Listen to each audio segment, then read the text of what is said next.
संयुक्त किसान मोर्चे ਵੱਲੋਂ संसद के बराबर जो किसान संसद चलाई जा रही है। इस संसद ਦੇ ਵਿੱਚ ਵੱਖ-ਵੱਖ ਮੁੱਦਿਆਂ ਤੇ ਲਗਾਤਾਰ ਚਰਚਾ ਚੱਲ ਰਹੀ ਹੈ। ਸੰਸਦ ਦੇ ਵਿੱਚ ਭਾਗ ਲੈਣ ਦੇ ਲਈ ਭਾਰਤੀ ਕਿਸਾਨ ਮਜ਼ਦੂਰ ਯੂਨੀਅਨ ਸ਼੍ਰੀ ਅਨੰਦਪੁਰ ਸਾਹਿਬ ਵੱਲੋਂ ਅੱਜ ਕਨਵੀਨਰ ਸ਼ਮਸ਼ੇਰ ਸਿੰਘ ਸ਼ੇਰਾ, निर्मल सिंह सूरयाल, जयमल सिंह, बलवंत सिंह लोधी पर केसर सिंह डाडी श्री केसगढ़ साहिब श्री आनंदपुर साहिब तो दूसरा जत्था अरदास ਕਰਨ ਉਪਰੰਤ दिल्ली ਲਈ रवाना होया, जिस ਦੀ अरदास मुख ग्रंथी ਗਿਆਨੀ ਫੂਲਾ ਸਿੰਘ जी ਵੱਲੋਂ ਕੀਤੀ ਗਈ। ਸ਼ਮਸ਼ੇਰ ਸਿੰਘ ਸ਼ੇਰਾ ਨੇ ਕਿਹਾ ਕਿ ਸਾਡੀ ਕਿਸਾਨ ਯੂਨੀਅਨ ਦੇ ਵੱਖ-ਵੱਖ ਮੈਂਬਰ ਦਿੱਲੀ ਲਈ ਜੱਥੇ ਬਣਾ ਕੇ ਰਵਾਨਾ ਹੁੰਦੇ ਰਹਿਣਗੇ ਜਦੋਂ ਤੱਕ ਇਹ ਸੰਸਦ ਚੱਲਦੀ ਰਹੇਗੀ। ਉਹਨਾਂ ਕਿਹਾ ਕਿ ਤਿੰਨੇ ਕਾਲੇ ਖੇਤੀ ਕਾਨੂੰਨ ਰੱਦ ਕਰਵਾਉਣ ਤੱਕ ਸਾਡਾ ਸੰਘਰਸ਼ ਸ਼ਾਂਤੀਪੂਰਵਕ ਲਗਾਤਾਰ ਜਾਰੀ ਰਹੇਗਾ। ਕੇਂਦਰ ਦੀ ਜ਼ਾਲਮ ਸਰਕਾਰ ਕਿਸਾਨਾਂ ਨੂੰ कमजोर समझण की गलती ना करे, क्योंकि भारत के संसद मैंबरां दे बराबर एक आम तबके दे लोग किसान मजदूर संसद मैंबरां नालों वधिया संसद का इजलास चलाउण लई कामयाब हो रहे हैं।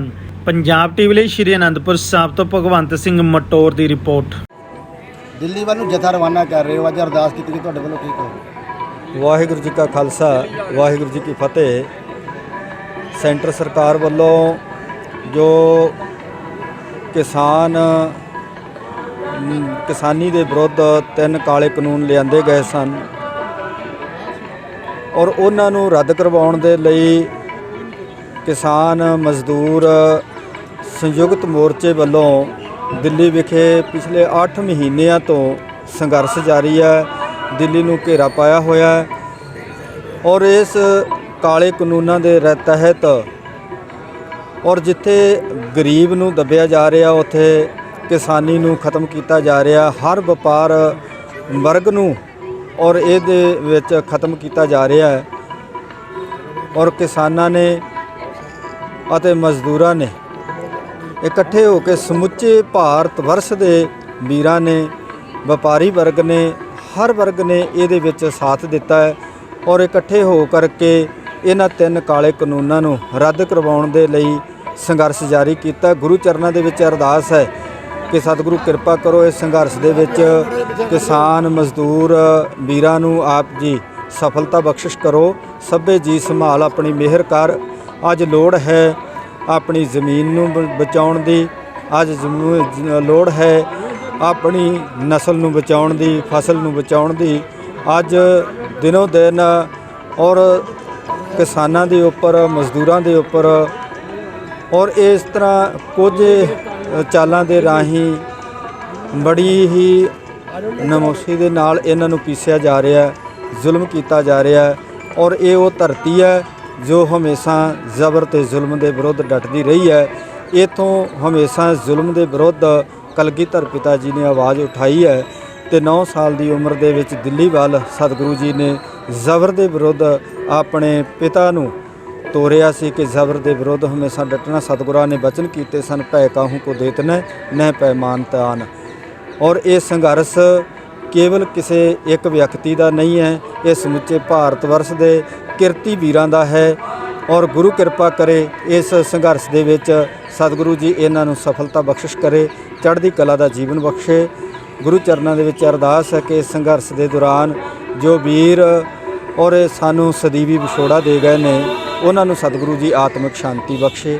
ਵਾਹਿਗੁਰੂ ਜੀ ਕਾ ਖਾਲਸਾ, ਵਾਹਿਗੁਰੂ ਜੀ ਕੀ ਫਤਿਹ। ਕੀ ਲੱਗਦਾ ਨਹੀਂ ਜੀ, ਜਿਹੜਾ ਇਹ ਖੇਤੀ ਕਾਨੂੰਨ ਨੇ ਬਜਾਏ ਕਿ ਕੇਂਦਰ ਦੇ ਨਾਲ ਜੰਗ ਦੀ ਬਜਾਏ ਪੁਲਿਸ ਦੇ ਨਾਲ ਜੰਗ ਇੱਕ ਬਣ ਗਈ ਹੈ, ਜਿਹੜੇ ਤਸ਼ੱਦਦ ਪੁਲਿਸ ਦੇ ਵੱਲੋਂ ਲਗਾਤਾਰ ਕੀਤੇ ਜਾ ਰਹੇ ਨੇ। ਦੇਖੋ, ਜਦੋਂ ਤੋਂ ਕੇਂਦਰ ਸਰਕਾਰ ਨੇ ਕਿਸਾਨ ਵਿਰੋਧੀ 3 ਕਾਲੇ ਕਾਨੂੰਨ ਬਣਾਏ ਨੇ ਉਸ ਸਮੇਂ ਤੋਂ ਜਿਹੜਾ ਅੰਦੋਲਨ ਚੱਲ ਰਿਹਾ, ਹੁਣ ਅੰਦੋਲਨ ਬਹੁਤ ਤੇਜ਼ ਹੋ ਚੁੱਕਿਆ।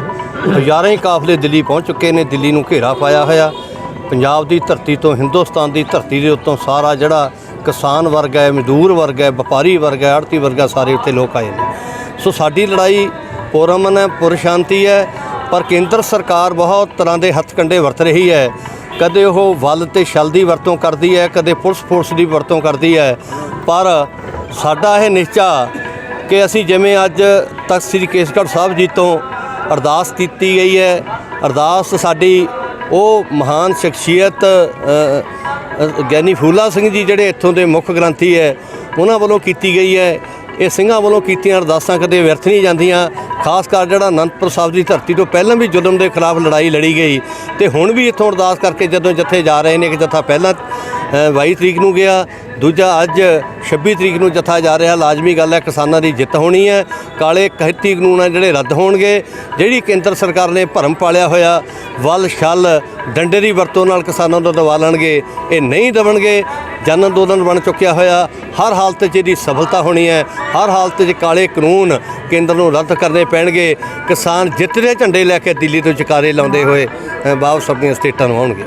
ਦੂਜਾ ਜਥਾ ਰਵਾਨਾ ਹੋ ਰਿਹਾ ਜੀ ਦਿੱਲੀ ਵੱਲ ਨੂੰ, ਅੱਜ ਕਿਵੇਂ ਦੇ? ਵਾਹਿਗੁਰੂ ਜੀ ਕਾ ਖਾਲਸਾ, ਵਾਹਿਗੁਰੂ ਜੀ ਕੀ ਫਤਿਹ। ਪਿਛਲੇ ਲਗਭਗ 8 ਮਹੀਨੇ ਤੋਂ ਹਿੰਦੁਸਤਾਨ ਦੇ ਸਮੁੱਚੇ ਕਿਸਾਨ ਦਿੱਲੀ ਦੇ ਬਾਰਡਰਾਂ ਤੇ ਡਟ ਕੇ ਬੈਠੇ ਨੇ। ਤਕਰੀਬਨ 550 ਜਾਨਾਂ ਇਸ ਸੰਘਰਸ਼ ਦੇ ਵਿੱਚ ਜਾ ਚੁੱਕੀਆਂ। ਮੈਂ ਧੰਨਵਾਦ ਕਰਦਾ ਦੂਸਰੇ ਜਥੇ ਦਾ ਜੋ ਤਖਤ ਸ਼੍ਰੀ ਕੇਸਗੜ੍ਹ ਸਾਹਿਬ ਤੋਂ ਸ਼੍ਰੀ ਅਨੰਦਪੁਰ ਸਾਹਿਬ ਤੋਂ ਕੱਲ੍ਹ ਦੀ ਸੰਸਦ ਦੇ ਵਿੱਚ ਆਪਣੀ ਹਾਜ਼ਰੀ ਲਵਾਉਣ ਲਈ ਜਾ ਰਿਹਾ ਹੈ। ਮੈਂ ਇਹਨਾਂ ਸਭ ਨੂੰ ਆਪਣੀਆਂ ਸ਼ੁਭ ਕਾਮਨਾਵਾਂ ਵੀ ਭੇਟ ਕਰਦਾ। ਕਲਗੀਧਰ ਪਾਤਸ਼ਾਹ ਦੇ ਚਰਨਾਂ 'ਚ ਬੇਨਤੀ ਜੋਦੜੀ ਕਰਦਾ, ਸੱਚੇ ਪਾਤਸ਼ਾਹ ਇਸ ਸੰਘਰਸ਼ ਨੂੰ ਜਿੱਤ ਦੇ ਵਿੱਚ ਬਦਲ ਕੇ ਇਸ ਸਾਰੇ ਹੀ ਕਿਸਾਨ ਵੀਰ ਜਿਨ੍ਹਾਂ ਨੇ ਹੁਣ ਤੱਕ ਇਸ ਸੰਘਰਸ਼ ਦੇ ਵਿੱਚ ਆਪਣਾ ਹਿੱਸਾ ਪਾਇਆ, ਸਭਨਾਂ ਨੂੰ ਚੜ੍ਹਦੀ ਕਲਾ ਬਖਸ਼ਿਓ ਤੇ ਫਤਿਹ ਬਖਸ਼ਿਓ। ਵਾਹਿਗੁਰੂ ਜੀ ਕਾ ਖਾਲਸਾ, ਵਾਹਿਗੁਰੂ ਜੀ ਕੀ ਫਤਿਹ। ਚੰਡੀਗੜ੍ਹ ਪੁਲਿਸ ਦੇ ਵੱਲੋਂ ਅੰਨਾ ਤਸ਼ੱਦਦ ਕੀਤਾ ਗਿਆ ਕਿਸਾਨਾਂ 'ਤੇ, ਕਿਵੇਂ ਦੇਖਦੇ ਹੋ? ਪੁਲਿਸ ਦਾ ਬਹੁਤ ਮਾੜਾ ਰਵੱਈਆ ਰਿਹਾ ਹੈ, ਸਰਕਾਰ ਦਾ ਬੜਾ ਮਾੜਾ ਰਵੱਈਆ ਰਿਹਾ ਹੈ।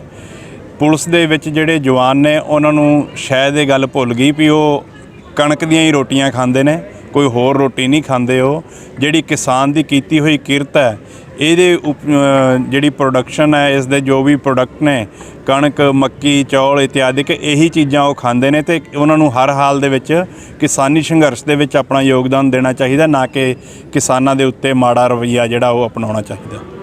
ਹਾਂਜੀ, ਅੱਜ ਅਸੀਂ ਤਖਤ ਸ਼੍ਰੀ ਕੇਸਗੜ੍ਹ ਸਾਹਿਬ ਤੋਂ ਅਰਦਾਸ ਕਰਾ ਕੇ ਦਿੱਲੀ ਦੇ ਵਿੱਚ ਜੋ ਸੰਯੁਕਤ ਕਿਸਾਨ ਮੋਰਚੇ ਵੱਲੋਂ ਸੰਸਦ ਚਲਾਈ ਜਾ ਰਹੀ ਹੈ, ਕਿਸਾਨ ਸੰਸਦ, ਉਸ ਦੇ ਵਿੱਚ ਸ਼ਾਮਲ ਹੋਣ ਦੇ ਲਈ ਜਾ ਰਹੇ ਹਾਂ। ਤੇ ਇਹ ਸੰਸਦ ਜਿਹੜੀ ਸੰਸਦ ਮੈਂਬਰ ਜੋ ਸਾਡੇ ਚੁਣ ਕੇ ਭੇਜੇ ਹੋਏ ਆ, ਉਹਨਾਂ ਦੇ ਬਰਾਬਰ ਕਿਸਾਨਾਂ ਵੱਲੋਂ ਇਹ ਸੰਸਦ ਚਲਾਈ ਜਾ ਰਹੀ ਹੈ। ਅਸੀਂ ਤਖਤ ਸ਼੍ਰੀ ਕੇਸਗੜ੍ਹ ਸਾਹਿਬ ਤੋਂ ਅਰਦਾਸ ਬੇਨਤੀ ਕਰਕੇ ਜੋਜਰੀ ਕਰਕੇ ਚੱਲੇ ਹਾਂ ਕਿ ਪ੍ਰਮਾਤਮਾ ਇਸ ਮੋਰਚੇ ਨੂੰ ਫਤਿਹ ਬਖਸ਼ੀ।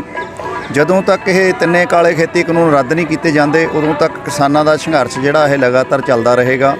ਪਿਛਲੇ 8 ਮਹੀਨੇ ਤੋਂ ਕਿਸਾਨ ਦਿੱਲੀ ਦੇ ਵਿੱਚ ਵੱਖ-ਵੱਖ ਮੋਰਚਿਆਂ ਦੇ ਧਰਨੇ ਲਾ ਕੇ ਬੈਠੇ ਆ। ਪੰਜਾਬ ਦੇ ਵਿੱਚ ਤਕਰੀਬਨ 10 ਮਹੀਨੇ ਹੋ ਗਏ ਮੋਰਚੇ ਲੱਗੇ ਹੋਇਆਂ ਨੂੰ। ਮੈਂ ਭਾਰਤੀ ਕਿਸਾਨ ਮਜ਼ਦੂਰ ਯੂਨੀਅਨ ਸ਼੍ਰੀ ਅਨੰਦਪੁਰ ਸਾਹਿਬ ਦਾ ਕਨਵੀਨਰ ਹੋਣ ਦੇ ਨਾਤੇ ਆਪਣਾ ਫਰਜ਼ ਅਦਾ ਕਰਨ ਵਾਸਤੇ ਇੱਕ ਜਥਾ ਲੈ ਕੇ ਅੱਜ ਜਾ ਰਿਹਾ। ਇਹ ਸਾਡਾ ਅੱਜ ਦੂਸਰਾ ਜਥਾ ਦਿੱਲੀ ਦੀ ਸੰਸਦ ਦੇ ਵਿੱਚ ਸ਼ਾਮਲ ਹੋਣ ਵਾਸਤੇ ਜਾ ਰਿਹਾ। ਅਸੀਂ ਕੇਂਦਰ ਦੀ ਸਰਕਾਰ ਨੂੰ, ਜ਼ਾਲਮ ਸਰਕਾਰ ਨੂੰ ਇਹ ਦੱਸਣਾ ਚਾਹੁੰਦੇ ਹਾਂ ਕਿ ਤੁਸੀਂ ਭਾਵੇਂ ਜਿੰਨਾ ਮਰਜ਼ੀ ਜ਼ੁਲਮ ਕਿਸਾਨਾਂ ਤੇ ਮਜ਼ਦੂਰਾਂ ਤੇ ਢਾ ਲਓ, ਪਰ ਜਦੋਂ ਤੱਕ ਇਹ ਕਾਲੇ ਖੇਤੀ ਕਾਨੂੰਨ ਰੱਦ ਨਹੀਂ ਕੀਤੇ ਜਾਂਦੇ, ਉਦੋਂ ਤੱਕ ਸਾਡਾ ਸੰਘਰਸ਼ ਜ਼ਾਲਮ ਸਰਕਾਰ ਦੇ ਖਿਲਾਫ ਇਸੇ ਤਰ੍ਹਾਂ ਚੱਲਦਾ ਰਹੇਗਾ। ਇੱਕ ਦਿਨ ਖੇਤੀ ਕਾਲੇ ਕਾਨੂੰਨ ਰੱਦ ਕਰਵਾ ਕੇ ਹੀ ਅਸੀਂ ਵਾਪਸ ਹੋਵਾਂਗੇ। ਜਥਾ ਜਾ ਰਿਹਾ ਦਿੱਲੀ ਵੱਲ ਨੂੰ, ਕੀ ਕਹੋਗੇ? ਹਾਂਜੀ, ਇੱਥੋਂ ਤਖਤ ਸ੍ਰੀ ਕੇਸਗੜ੍ਹ ਸਾਹਿਬ ਅਰਦਾਸ ਕਰਕੇ ਅਨੰਦਪੁਰ ਸਾਹਿਬ ਦੇ ਇਲਾਕੇ ਦੇ ਸਾਡੇ 5-6 ਸਿੰਘ ਜਿਹੜੇ ਹਨ, ਇਹ ਦਿੱਲੀ ਕਿਸਾਨ ਮੋਰਚੇ ਦੇ ਸੰਬੰਧ ਵਿੱਚ ਜਾ ਰਹੇ ਹਨ। ਇੱਕ ਗੱਲ ਮੈਂ ਇੱਥੇ ਕਰਨੀ ਚਾਹੁੰਦਾ ਹਾਂ ਕਿ ਜਦੋਂ ਵੀ ਤਖਤ ਸ੍ਰੀ ਕੇਸਗੜ੍ਹ ਸਾਹਿਬ, ਇਹ ਅਨੰਦਪੁਰ ਸਾਹਿਬ ਦੀ ਧਰਤੀ ਤੋਂ ਜਿੱਥੇ ਵੀ ਅਰਦਾਸ ਕਰਕੇ ਕੋਈ ਜਥਾ ਗਿਆ, ਇੱਥੋਂ ਦੇ ਮੁੱਖ ਗ੍ਰੰਥੀ ਸਾਹਿਬ ਜੀ ਉਹਨਾਂ ਨੇ ਅਰਦਾਸ ਕੀਤੀ ਜਾਂ ਹੋਰ ਕਿਸੇ ਵੀ ਸਿੰਘ ਨੇ ਅਰਦਾਸ ਕੀਤੀ, ਉਹ ਕਦੇ ਵਿਰਥੀ ਨਹੀਂ ਜਾਂਦੀ।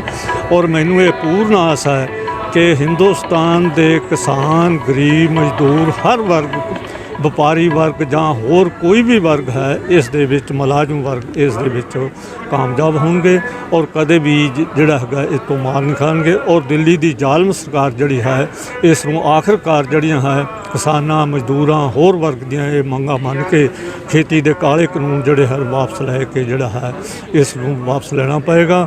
ਨਹੀਂ ਤੇ ਇਹ ਜਿਹੜੀ ਹੈ ਕਿਸਾਨ, ਜਿੱਦਾਂ ਬੰਗਾਲ ਦੇ ਵਿੱਚ ਇਸ ਸਰਕਾਰ ਦਾ ਹਸ਼ਰ ਹੋਇਆ, ਇਸ ਪਾਰਟੀ ਦਾ ਹਸ਼ਰ ਹੋਇਆ, ਉਹ ਸਮੁੱਚੇ ਹਿੰਦੁਸਤਾਨ ਦੇ ਵਿੱਚ ਹਸ਼ਰ ਹੋਏਗਾ। ਵਾਹਿਗੁਰੂ ਜੀ ਕਾ ਖਾਲਸਾ, ਵਾਹਿਗੁਰੂ ਜੀ। ਦਿੱਲੀ ਨੂੰ ਜਾ ਰਿਹਾ ਜਥਾ, ਕਿਵੇਂ ਦੇਖਦੇ ਹੋ? ਅੱਜ ਅਸੀਂ ਇਹ ਦੂਜਾ ਜਥਾ ਤੋਰ ਰਹੇ ਹਾਂ 26 ਤਾਰੀਖ ਨੂੰ ਕਿਸਾਨ ਸੰਸਦ ਵਾਸਤੇ। ਇਹ ਜ਼ਬਰ ਜ਼ੁਲਮ ਦੇ ਖਿਲਾਫ ਜਿਹੜੀ ਲੜਾਈ ਹੈ, ਪਹਿਲਾਂ ਵੀ ਗੁਰੂ ਤੇਗ ਬਹਾਦਰ ਜੀ ਨੇ ਇੱਥੋਂ ਜਾ ਕੇ ਸ਼ਹੀਦੀ ਪ੍ਰਾਪਤ ਕੀਤੀ। ਹੁਣ ਵੀ ਇੱਥੋਂ ਇਸੇ ਤਰ੍ਹਾਂ ਦੀ ਭਾਵਨਾ ਨਾਲ, ਤਿਆਗ ਦੀ ਭਾਵਨਾ ਨਾਲ, ਕੁਰਬਾਨੀ ਦੀ ਭਾਵਨਾ ਨਾਲ ਜਿਹੜੇ ਸਾਡੇ ਜਥੇ ਉਹ ਜਾ ਰਹੇ ਹਨ।